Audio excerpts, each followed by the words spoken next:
नमस्कार दोस्तों, आज हम बात करेंगे बायोलॉजी के एक इम्पोर्टेंट टॉपिक सेल के बारे में। दोस्तों, सेल एक ऐसा टॉपिक है जो लगभग हर कॉम्पिटिटिव एग्जाम में पूछा जाता है। तो फ्रेंड्स, वीडियो को शुरू करते हैं। ये सेशन जो है group D RRB group D का जो होने वाला एग्जाम है उसके लिए बेहद इंपॉर्टेंट है। आप वीडियो में लास्ट तक जरूर बने रहें। आज की इस क्लास में हम सेल से रिलेटेड जितनी भी थ्योरी है उसको कंप्लीट करेंगे और अगले वीडियो में हम सेल से रिलेटेड एमसीक्यूज करवाएंगे। तो चलो फ्रेंड्स, वीडियो को शुरू करते हैं। सबसे पहले हम बात कर लेते हैं सेल है क्या। परिभाषा की बात कर लेते हैं, सेल क्या है। कोशिका सजीवों की संरचनात्मक और क्रियात्मक इकाई है। ये एक अपने आप में क्वेश्चन है, पूछा जाता है कि मानव शरीर की संरचनात्मक स्ट्रक्चरल और फंक्शनल यूनिट क्या है। तो कोशिका शरीर के संरचनात्मक और क्रियात्मक इकाई होती है। ये सेल की परिभाषा होती है। मतलब अगर कहा जाए सेल क्या है, तो सेल एक मानव शरीर का या कह सकते हैं किसी भी बॉडी का एक छोटे से छोटा पार्ट होता है जिसके द्वारा हम शरीर का निर्माण होता है। सबसे पहले शरीर में सेल का ही निर्माण होता है। तो ये सेल की डिफिनेशन हुई। फिर हम बात करते हैं इसकी खोज किसने की थी। तो दो प्रकार की कोशिकाएं हुई, एक तो मृत कोशिकाएं और एक हुई जीवित कोशिकाएं। तो रॉबर्ट हुक एक ऐसे वैज्ञानिक थे 1665 ईस्वी में। इन्होंने सबसे पहले मृत कोशिकाओं की खोज की और ये कहां पर, कार्क में देखा था। मृत कोशिकाओं को कार्क में देखा था, ठीक है, जिसका नाम सेलुला दिया था। और फिर एंटोनी वान ल्यूहानोक 1674 ईस्वी में इन्होंने सबसे पहले जीवित कोशिका की खोज की। जीवित कोशिका की खोज की, जैसे इन्होंने बैक्टीरिया और प्रोटोजुआ को देखा, जिससे क्या पता चला, बैक्टीरिया और प्रोटोजुआ का। फिर हम बात कर लेते हैं सबसे इंपॉर्टेंट और यहाँ से क्वेश्चन भी पूछा जाता है, सेल थ्योरी। कोशिका सिद्धांत क्या होता है। तो कोशिका सिद्धांत 1838 से 1839 के बीच में एम.जे. स्लाइडेन ने दिया है और थियोडर स्वान ने दिया। दोनों वैज्ञानिक थे, दोनों ने मिलकर दिया, स्लाइडेन और स्वान ने मिलकर ये वैज्ञानिक दिया। अब इसके कुछ पॉइंट होते हैं। सबसे पहला पॉइंट इसका है, सभी जीवों का शरीर कोशिकाओं से मिलकर बना होता है। सभी जीवों का शरीर जो है कोशिकाओं से मिलकर बना होता है। और फिर इसी में एक रुडोल्फ विर्चो करके आए वैज्ञानिक, उन्होंने इस सिद्धांत को आगे बढ़ाया और कहा, क्या कहा कि अगर कोई सेल, मतलब ये एक वर्ड दिया था, ओमनीस सेलुला ए सेलुला। इसका मतलब था नई कोशिकाओं का निर्माण। नई कोशिकाओं का निर्माण पहले से ही मौजूद कोशिकाओं के विभाजन के द्वारा ही होता है। इनके कहने का मतलब यह था कि शरीर में जब नई कोशिकाएं बनती हैं तो वो कोशिकाएं कहीं और से नहीं आती हैं। जो पुरानी कोशिकाएं थी उन्हीं कोशिकाओं के विभाजन से ही नई कोशिका बनती हैं। तो ये इन्होंने रुडोल्फ विर्चो ने दिया था। तो कोशिका सिद्धांत के 2 पॉइंट याद रखिए। सभी कोई भी शरीर, सभी जीवों का जो है शरीर, सभी जीव कोशिकाओं से मिलकर बने होते हैं। और दूसरा इसका क्या कि नई कोशिकाएं जो हैं पहले से ही मौजूद कोशिकाओं के विभाजन के द्वारा ही बनते हैं। लेकिन ये जो कोशिका सिद्धांत है सब पर नहीं लागू होता। एक ऐसे फैक्ट है, ये अपवाद होता है, एक्सेप्शन होता है विषाणु के लिए। विषाणु पर कोशिका सिद्धांत लागू नहीं है।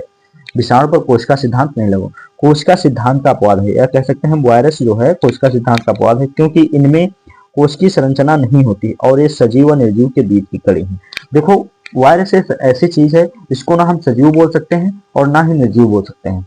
ये निर्जीव की बात जब अकेला होता है निर्जीव की बात करता है, और जब किसी सेल पर, मतलब ये किसी सेल पर अटैक कर लेता है तब ये सजीव की बात काम करने लगता है। तो इसे हम निर्जीव और सजीव के बीच की कड़ी को बोलते हैं, ठीक है। तो ये अपवाद हुआ। अगर पूछा जाए कि सेल थ्योरी किस पर लागू नहीं होती, तो विषाणु पर लागू नहीं होती है। अगली बात हम कर लेते हैं कोशिकाओं के प्रकार। तो अगर देखा जाए निर्माण के आधार, मतलब संरचना के आधार पर कोशिकाएं 2 प्रकार की होती हैं। कौन कौन सी कोशिकाएं। कोशिका एक जीवन की मूलभूत इकाई भी होती है, ये तो पता ही है सबको। अब देखो, न्यूक्लियस की संरचना के आधार पर कोशिकाएं 2 प्रकार की होती हैं। सबसे पहली एक है, अब इनको हम इसी में देख लेते हैं। सबसे पहले प्रोकैरियोटिक कोशिका, ठीक है। दूसरा है यूकैरियोटिक कोशिका। 2 प्रकार की कोशिकाएं किस हिसाब से, केंद्रक की संरचना के हिसाब से 2 प्रकार की कोशिकाएं होती है, प्रोकैरियोटिक कोशिका और यूकैरियोटिक कोशिका। तो इसमें देखिए केंद्रक की बात करते हैं, कौन सा क्या लक्षण होता है, किस आधार पर इनके डिफरेंशिएट किया गया है। तो जब प्रोकैरियोटिक होता है, प्रो मतलब पहले, तो इसमें केंद्रक नहीं होता है या फिर अविकसित होता है। तो इसमें केंद्रक अनुपस्थित होता है, या कह सकते हैं अविकसित होता है। ऑप्शन के अनुसार अगर अविकसित दिया है तो अविकसित होगा, और या अनुपस्थित होगा, या दोनों दिए हैं तो अविकसित सही होगा। और इसमें जब केंद्रक होता नहीं तो केंद्रक झिल्ली भी अनुपस्थित होती है। इसमें इसमें यूकैरियोटिक में क्या होता है, यूकैरियोटिक में होता है पूर्ण विकसित केंद्रक होता है। अब केंद्रक होता है तो केंद्रक झिल्ली भी पाई जाती है, ठीक है। इसी प्रकार कोशिकांग, कोशिकांग इसमें झिल्लीदार अंग अनुपस्थित होते हैं, जैसे कि माइटोकांड्रिया और अंतःप्रेदिक जालिका जिसको बोलते हैं, ठीक है, अंतःप्रेदिक जालिका ये अनुपस्थित होते हैं और सभी झिल्लीदार अंग उपस्थित होते हैं, सभी अंग उपस्थित होते हैं। अब राइबोसोम, राइबोसोम आगे हम पढ़ेंगे, दो टाइप के होते हैं राइबोसोम। तो इसमें 70S का राइबोसोम पाया जाता है और इसमें 80S का जो है राइबोसोम पाया जाता है, ठीक है। डीएनए, डीएनए इसमें वृत्ताकार और मतलब हिस्टोन रहित होता है, इसमें हिस्टोन प्रोटीन होता है, हिस्टोन प्रोटीन रहित होता है वृत्ताकार। और यूकैरियोटिक में रेखीय होता है और हिस्टोन प्रोटीन के साथ होता है। तो ये बेसिक डिफरेंस हुआ। फिर आगे देख लें उदाहरण में, जैसे यूकैरियोटिक, प्रोकैरियोटिक में जीवाणु होते हैं, नीलहरित शैवाल होते हैं, और यूकैरियोटिक में पौधे, जंतु, कवक, प्रोटोजोआ, इनकी सबकी जो कोशिकाएं होती हैं यूकैरियोटिक होती हैं, ठीक है। अब हम देख लेते हैं, अगला है मुख्य कोशिकांग और उनके कार्य। अब कोशिका में कई अंग भी पाए जाते हैं, तो उनको हम अलग अलग से देखते हैं। सबसे पहला क्या होता है, कोशिका भित्ति, सेल वॉल। सेल वॉल क्या होती है, सेल वॉल ये कोशिका के आसपास सेफ्टी की तरीके से काम करती है, आसपास लगी होती है। जैसे ये देखिए, ये सेल है तो ये बाहरी जो लेयर है इसी को क्या बोलते हैं, सेल वॉल, कोशिका भित्ति होती है, ठीक है। तो देखते हैं, यह केवल पादप कोशिकाओं में पाई जाती है। सबसे बड़ा इंपॉर्टेंट फैक्ट यहाँ से है, ये इंपॉर्टेंट है, ये केवल पादप कोशिकाओं में ही पाई जाती है। कवकों और जीवाणुओं में पाई जाती है, जंतु कोशिकाओं में उपस्थित होती है। तो ये पादप कोशिकाओं में पाई जाती है, कवकों और जीवाणुओं में पाई जाती है, लेकिन जंतु कोशिकाओं में, मतलब ह्यूमन या फिर एनिमल्स में नहीं पाई जाती है, ये याद रखना है, ठीक है। अगला पॉइंट है, पौधों की वॉल जो है सेलुलोज की बनी होती है। अब इसमें ये पूछा जाता है कि पौधों की जो सेल वॉल होती है किसकी बनी होती है, सेलुलोज की बनी होती है। कवक की काइटिन की बनी होती है और जीवाणु की पेंडिग्लोनाइकेंस की बनी होती है, ठीक। तो ये याद रखिए, दो याद रखिए तो जीवाणु को याद ही रहेगा। जैसे पौधे का पूछे सेलुलोज और काइटिन, कवक काइटिन, का से कवक, का से काइटिन, तो याद रखिए कवक की जो है सेल वॉल काइटिन की बनी होती है। अगला हम बात कर लेते हैं, नंबर 2 पर है कोशिका झिल्ली। नंबर 2 पर कोशिका झिल्ली, सेल मेम्ब्रेन क्या होती है। यह एक अर्धपारगम झिल्ली होती है और जो चुनिंदा पदार्थों को अंदर बाहर आने देती है। सेल वॉल जो है, सेल वॉल के नीचे एक लगी होती है सेल मेम्ब्रेन, ठीक है। कोशिका झिल्ली ये अर्धपारगम झिल्ली होती है। अर्धपारगम झिल्ली मतलब ये होती है कि कुछ ये जो पदार्थ होते हैं वो इस झिल्ली के आर पार आ जा सकते हैं जो आवश्यक होते हैं। इसका सबसे मान्य मॉडल होता है fluid Mosaic model, fluid Mosaic model, जिसे सिंगर और निकोलसन ने दिया था, या लिपिड और प्रोटीन से बनी होती है। तो यही अगर पूछा जाए सेल वॉल किससे बनी होती है, तो किससे, लिपिड और सेलुलोज से बनी होती है, प्रोटीन से बनी होती है, ठीक। अब हम बात कर लेते हैं आगे, देखते हैं क्या है नंबर 3 पर। पहला हमने देखा क्या, देखे सेल वॉल, फिर सेल मेम्ब्रेन। अब देख लेते हैं न्यूक्लियस। न्यूक्लियस क्या होता है, तो न्यूक्लियस को सबसे पहले तो कोशिका का मस्तिष्क कहा जाता है। अगर पूछा जाए कोशिका का मस्तिष्क किसे कहा जाता है, तो कोशिका का मस्तिष्क न्यूक्लियस या केंद्रक को कहा जाता है। इसकी खोज रॉबर्ट ब्राउन ने की थी 1831 ईस्वी में, ये याद रखने, 1831 ईस्वी में रॉबर्ट ब्राउन ने की थी, ठीक है। यह कोशिका की सभी गतिविधियों को नियंत्रित करता है। इसका काम क्या होता है, ये केंद्रक है तो सिस्टम, केंद्रीय सिस्टम है तो इसको पता है कि सारे कामों को यही देखता है। इसमें अनुवांशिक पदार्थ मतलब डीएनए और आरएनए क्रोमेटिन के रूप में पाए जाते हैं। तो अगर पूछा जाए केंद्रक में क्या होता है, तो केंद्रक में कंट्रोल करने की कैपेसिटी होती है और इसमें अनुवांशिक पदार्थ डीएनए और आरएनए और जो है क्रोमेटिन के रूप में पाए जाते हैं। फिर अगला हम देख लेते हैं, अगला पॉइंट क्या है, डी नंबर। तो डी पर आता है माइटोकांड्रिया। माइटोकांड्रिया, इसे कोशिका का ऊर्जा ग्रह कहा जाता है। यही क्वेश्चन पूछा जाता है कि कोशिका का ऊर्जा ग्रह किसे कहा जाता है। तो इसकी खोज किसने से, अल्टमैन ने की थी और माइटोकांड्रिया का नाम बेरडा ने दिया था। तो ये तो हुआ जानकारी। फिर कार्य इसके देखते हैं, तो यह कोशिकी श्वसन, यह कोशिकी, यहाँ पर क्या होता है, कोशिकी श्वसन होता है, ठीक है। कोशिकी श्वसन होता है और एटीपी बनती है, एटीपी के रूप में ऊर्जा बनती है, इसलिए इसे powerhouse of the cell कहा जाता है। मतलब अगर बेसिकली इसका काम देखा जाए तो इसके अंदर कोशिकी श्वसन होता है, ठीक है। कोशिकी श्वसन होने के कारण यहाँ पर एटीपी में ऊर्जा मुक्त होती है और ऊर्जा मुक्त होने के कारण इसे क्या कहते हैं, सेल का पावर हाउस कहा जाता है। और इसके पास खुद अपना खुद, ये क्वेश्चन बहुत ज्यादा पूछा जाता है कि अपना किसके पास डीएनए होता है। तो इसमें माइटोकॉन्ड्रिया के पास अपना डीएनए होता है और 17s राइबोसोम होता है, 17s राइबोसोम होता है। अब ये हम पढ़ेंगे राइबोसोम का काम क्या होता है, प्रोटीन वगैरह को डाइजेस्ट कराना काम होता है या बनाना होता है, इसलिए इसे अर्धस्वयंत अंग भी कहा जाता है, क्योंकि इसमें खुद के डीएनए वगैरह होते हैं, तो ये अर्धस्वयंत अंग भी कहा जाता है। तो माइटोकॉन्ड्रिया के मेन फैक्ट क्या है कि इसमें क्या होता है, कोशिकीय श्वसन होता है। मेन पॉइंट अगर देखा जाए तो इसमें यही है, इसमें कोशिकीय श्वसन होता है और powerhouse of the cell कहते हैं, और इसमें खुद का डीएनए और 17s होता है। ठीक है, तो ये इंपॉर्टेंट पॉइंट हुआ। अब आगे हम बात कर लेते हैं लवक। लवक क्या होते हैं, लवर्स, प्लास्टिड। प्लास्टिड क्या होते हैं, ये केवल पादप कोशिकाओं में पाए जाते हैं। प्लास्टिड ये 3 प्रकार के होते हैं, हरित लवक, वर्ण लवक, अवर्ण लवक। हरित लवक क्या होता है, क्लोरोप्लास्ट, इसमें क्लोरोफिल पाया जाता है। क्लोरोफिल पाए के जाने के इसमें हरित लवक, इसे कोशिका का रसोई घर कहते हैं। अब हरित लवक है, इसमें क्लोरोफिल पाया जाता है, क्लोरोफिल पाए जाने के कारण इसमें क्या होता है, खाना बनता है, तो इसलिए सेल का कोश रसोई घर कहा जाता है, कोशिका का रसोई घर कहा जाता है। ठीक है, वर्ण लवक। वर्ण लवक क्या होते हैं, यह फलों और फूलों को रंग देता है, जैसे कि टमाटर का रंग लाल रंग किसके कारण, तो लाइकोपीन के कारण होता है। ठीक है, तो क्रोमोप्लास्ट का ये काम होता है। फिर अवर्ण लवक होता है, अवर्ण लवक या भोजन यानी कि स्टार्च और वसा का संचय करता है। अवर्ण लवक, अवर्ण लवक जो होता है इसका काम क्या होता है, जो भोजन होते हैं उसमें स्टार्च और वसा का स्टोरेज करते हैं। ठीक है, तो इस प्रकार से 3 ये केवल प्लांट्स में पाए जाते हैं। ठीक है, तो हरित लवक को कोशिका का रसोई घर कहा जाता है, वर्ण के कारण रंग मिलते हैं, अवर्ण के कारण क्या होता है, भोजन स्टोर होता है। फिर अगला देखते हैं अंतःप्रादवी जालिका क्या होती है, इंडोप्लाज्मिक रेटिकुलम। ठीक है, इंडोप्लाज्मिक रेटिकुलम, तो इसे कोशिका का कंकाल भी कहा जाता है। ठीक है, इसे कोशिका का कंकाल भी कहा जाता है। ये 2 प्रकार की होती है, ये देख लिए 2 प्रकार की होती है, चिकनी होती है रेटिकुलम, इसमें कुछ नहीं होता, चिकनी होता है। इसमें देखिए छोटी छोटी मिल रही है, तो इनको क्या कहते हैं, खुरदरी। तो ये 2 प्रकार की चिकनी होती है, खुरदरी या रफ इंडोप्लाज्मिक रेटिकुलम या स्मूथ इंडोप्लाज्मिक रेटिकुलम। तो इस प्रकार राइबोसोम होते हैं, यह प्रोटीन संश्लेषण करती हैं। जो खुरदरी होती है प्रोटीन का क्या करती हैं, संश्लेषण करती हैं। ठीक है, और इस पर राइबोसोम नहीं होते हैं।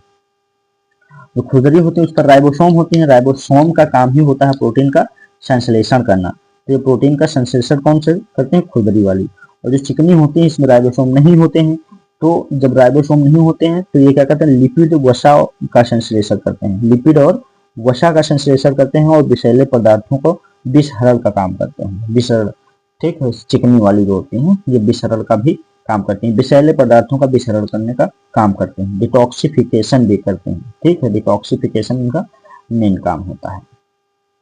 तो ये हुआ। अब आगे हम बात कर लेते हैं राइबोसोम। राइबोसोम क्या होता है, प्रोटीन फैक्ट्री कहा जाता है। राइबोसोम अभी हमने पढ़ा, राइबोसोम के कारण ही प्रोटीन संश्लेषण होता है, प्रोटीन बनाई जाती है। अब राइबोसोम जहां पर अवेलेबल होंगे, जैसे ईआर पर होते हैं, अगर होते हैं तो वो खुरदरी हो जाती है, खुरदरी हो तो प्रोटीन संश्लेषण करती है। अगर नहीं होती है तो चिकनी रहती है, तो वो वसा जैसे उनको डाइजेस्ट करती है। ठीक है, तो राइबोसोम प्रोटीन की फैक्ट्री कहा जाता है। खोज जॉर्ज पैलेडे ने किया था, और यह सबसे छोटा कोशिकांग है। कोशिका के अंदर जो पार्ट पाए जाते हैं, ये कोशिका के अंदर सबसे छोटा कोशिकांग है। इस पर कोई झिल्ली नहीं होती है, इस पर कोई झिल्ली नहीं होती। इसका मुख्य कार्य प्रोटीन का निर्माण करना। राइबोसोम का काम होता है प्रोटीन का निर्माण करना। अब आगे हम देख लेते हैं गोल्गी बॉडी। गोल्गी बॉडी या कोशिका का ट्रैफिक पुलिस कहते हैं, गोल्गी बॉडी। गोल्गी बॉडी का है, इसकी खोज कैमिलो गोल्गी ने की थी। यह पदार्थों के पैकेजिंग और परिवहन का काम करता है। पैकेजिंग और परिवहन मतलब कोई भी चीजें पोषक तत्व वगैरह होती हैं तो गोल्गी बॉडी में पैक होकर और ये एक स्थान से दूसरे स्थान पर ट्रांसपोर्ट किया जाता है। ठीक है, गोल्गी बॉडी है। तो इस प्रकार कोशिका का ट्रैफिक किसे कहा जाता है, गोल्गी बॉडी को कहा जाता है। और ये जो निक नेम है ये बहुत इंपॉर्टेंट होते हैं, यह याद रखिएगा। ठीक है, अगला हम बात करते हैं लाइसोसोम। लाइसोसोम आत्मघाती थैली। लाइसोसोम, राइबोसोम, देखो राइबोसोम और लाइसोसोम ज्यादा डिफरेंस नहीं है, तो इनमें कंफ्यूजन होता है। तो लाइसो मतलब लॉस, लॉस मतलब लाइफ की लॉस। ठीक, लाइसो मतलब लॉस, मतलब लाइफ लॉस होना। तो लाइफ लॉस मतलब लाइफ खत्म होना, या एक हिसाब से कह सकते हैं डेड होना। तो डेड कैसे होता है, आत्मघाती मतलब आत्महत्या थैली इसे कहा जाता है, ठीक है, मतलब मरने वाला। तो इससे क्या कहते हैं, इसकी खोज डूबे ने की थी। इसमें शक्तिशाली पाचक एंजाइम होते हैं और जब कोशिका क्षतिग्रस्त हो जाती है तो यह फट जाता है और पूरी कोशिका को पचा लेता है, इसलिए इसे सुसाइड बैग भी कहते हैं। जब कोई भी कोशिकाएं होती हैं, डेड होते हैं, तो लाइसोसोम ही क्या करता है, इसको डाइजेस्ट करता है, उसकी सफाई भी करता है, इसलिए इसे सुसाइड बैग भी कहता है, आत्मघाती थैली भी कहा जाता है। फिर अगला पॉइंट हम देख लेते हैं तारक काय, सेंट्रोसोम तारक काय। यह केवल जंतु कोशिकाओं में पाया जाता है, ठीक, जैसे सेल वॉल होती है केवल पादप में पाई जाती है, प्लास्टिड भी केवल पादप में पाए जाते हैं, और प्लास्टिड ठीक है, प्लास्टिड और माइटोकांड्रिया का अपने स्वयं का डीएनए होता है।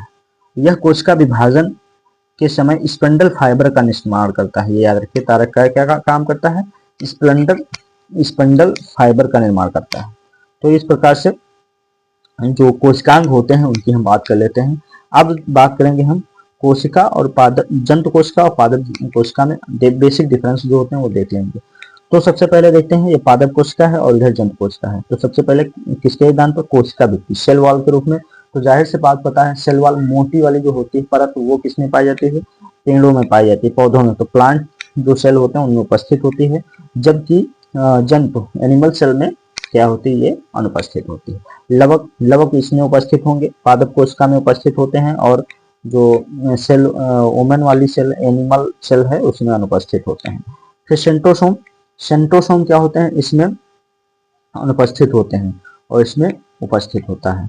राजधानी वेक्टेल एक बड़ी केंद्र है, ठीक है, एक बड़ी और केंद्र भी होती है, मतलब इसमें राजधानी तरीके से कह सकते हैं पाई जाती है, क्योंकि इसके द्वारा ही खनिज लवण वगैरह एक स्थान से दूसरे स्थान पर ट्रांसपोर्ट होते हैं। लेकिन अगर जंतु कोशिका की बात करें तो यहाँ पर छोटी छोटी होती हैं या कह सकते हैं अनुपस्थित होती हैं, ठीक, ऑप्शन के अकॉर्डिंग काम करेंगे।